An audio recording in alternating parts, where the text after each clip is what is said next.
And Aaron Rodgers and Adams have connected for 17 touchdowns this season. That's the most between a quarterback and a wide receiver over the last 10 seasons. Adams is also one receiving touchdown away from tying Sterling Sharpe for the Packers' single-season record set in 1994. This is a brilliant combination, and I got to bring my guys in to talk about this. And Dan, I got to start with you. You look at how the Packers just dominated this game. What's your biggest takeaway from the Packers blowing out the Titans in Green Bay? Right, this was the big test, right? Like, this was the big test for the Green Bay Packers, a team that could run the football and dominate their defense and hit some play-action shots. This is the team that could go to Green Bay and win. Nope. Absolutely smashed this test, Green Bay. Completely aced it. If you looked at the way their offense played early on, it was like, we're going to Tennessee Titan the Tennessee Titans. They threw the ball early, and Rodgers to Adams. They were dominant, and then they got the run game to really impact this football game. I love the way that Matt LaFleur designs their run game. This is the salting away of a defense. They get their run game. Their big back, A.J. Dillon, or their speed back, Aaron Jones, on unblocked defenders. And you're talking about a football team right now that defense is starting to play a little bit better. Rodgers has been absolutely dominant, and we need to start using the word or the phrase "the best" with the Packers, right? Like, their quarterback's playing the best, their wide receivers playing the best, their offensive line's playing the best, and people need to start putting Matt LaFleur into the conversation as one of the best coaches in football. The best, Rex. What's your take on that? Yeah, I agree. I think they're clearly the best team in the NFC. And I disagree with Dan a little bit.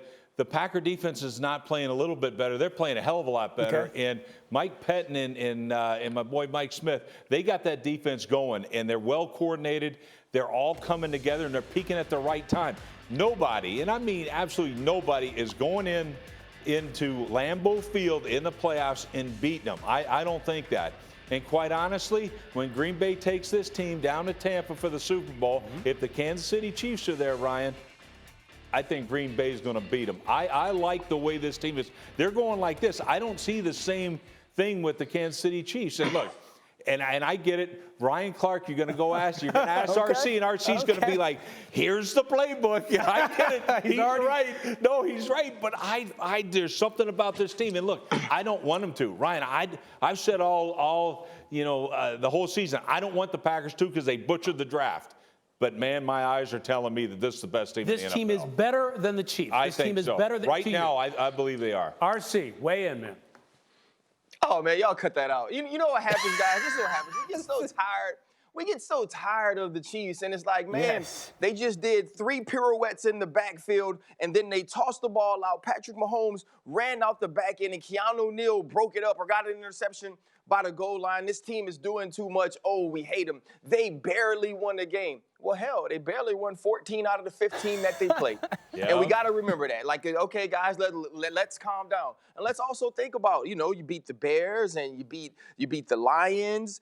You beat the Bears in Mitchell Trubisky's first game back. You beat the Lions. But remember, when they played the Colts, the last time they played a team that could run the football, that had a quarterback that could make some plays, they also lost that game. They didn't produce points in the second half. And yesterday was a big test. Yesterday was kind of the test you wanted to see if you can believe in them, if you can put them atop the NFC with the New Orleans Saints and the Tampa Bay Buccaneers and the Seattle Seahawks. And I think you say that now. I think you say if teams have to go through Green Bay, have to go through Lambeau to get to the Super Bowl, that the Green Bay Packers would be your favorite. But we're going to hold out a little bit on this, the best of everything, the best quarterback. Yeah, he's one of the best. He's 1A and 1B with the dude in Kansas City. And yeah, Matt LaFleur is a good coach. Matt LaFleur hasn't won a meaningful football game. The dude in Kansas City has. And so where I do think this was a big step up for the Green Bay Packers, this solidified them to me as the one in the NFC. There's still some teams on the other side in Kansas City and the Buffalo Bills that I think you definitely look at and say that they could beat this football team. For sure.